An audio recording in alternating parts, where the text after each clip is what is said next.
In the next few minutes, Jeanette Vizguerra, a prominent Colorado immigration activist who spent the last 9 months in ICE custody, is expected to speak. Thanks for joining us at noon. I'm Alexandra Lewis. Vizguerra was released yesterday afternoon. She's a citizen of Mexico and has been living in Denver without authorization for years. Over the weekend, an immigration judge ruled she could be released on bond, saying her detention was, quote, unconstitutionally prolonged. This bond order does not resolve her case, including her challenge to her deportation order. She's scheduled to speak to her supporters at noon in Denver, and we're waiting to see exactly when that will start. Tonight, Colorado Democrats will come together to decide who will serve out the rest of State Senator Faith Winter's term. The 45-year-old Democrat spent 11 years in the state legislature representing Broomfield. She was killed in a series of crashes on I-25 near Denver the day before Thanksgiving. The Arapahoe County Sheriff's Office says that she was at fault for a secondary crash where she rear-ended a truck that did not have visible brake lights. An autopsy revealed Winter had also been drinking. She had publicly struggled with alcohol dependency in the past. A vacancy committee will meet at 6:30 tonight to choose a new state senator to represent Broomfield.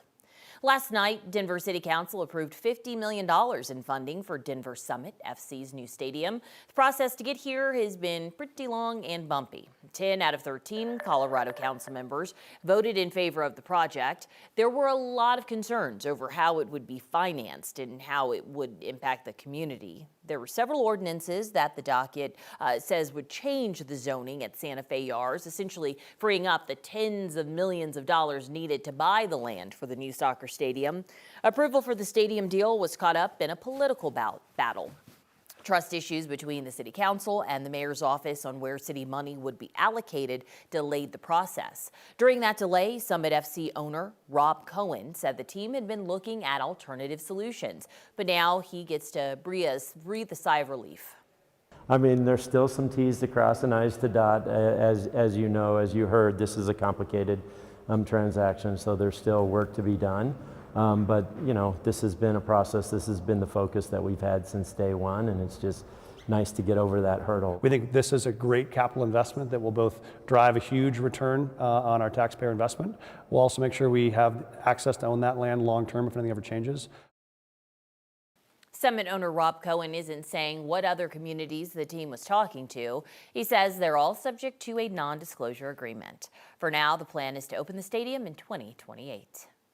Giving you a live look outside Denver. This is from the roof of our 9 News studios right here on Spear. We're in for another day of warm weather. Let's talk about it with Keely Chalmers from our 9 News Weather Impact team, just tracking the heat for another day. Yesterday was pretty wild.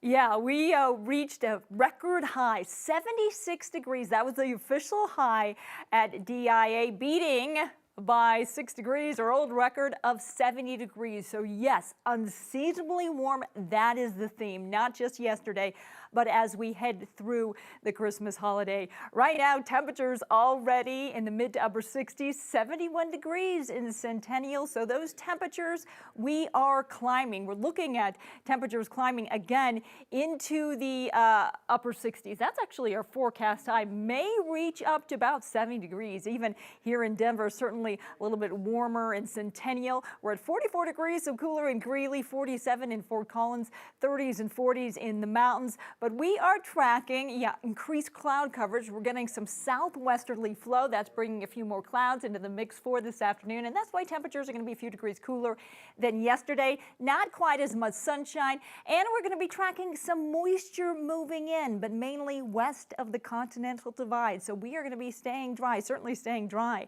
here in the metro area today, but staying dry for the next several days all the way through the weekend. 68 degrees by 2 o'clock. We'll likely make it up to about 69 degrees, partly sunny. 68, that is our forecast high. And again, yes, calmer winds. That's always good news. Staying mild and dry. Hey, we do have some snow in the forecast. We'll track where and when that will fall coming up in your main forecast in just a bit.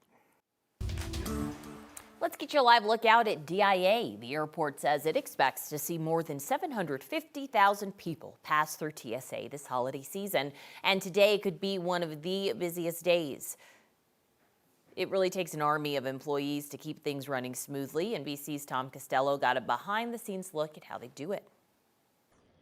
To either obtain your boarding pass or your bag tag. At the foot of the Rockies, Denver International is the nation's third busiest airport.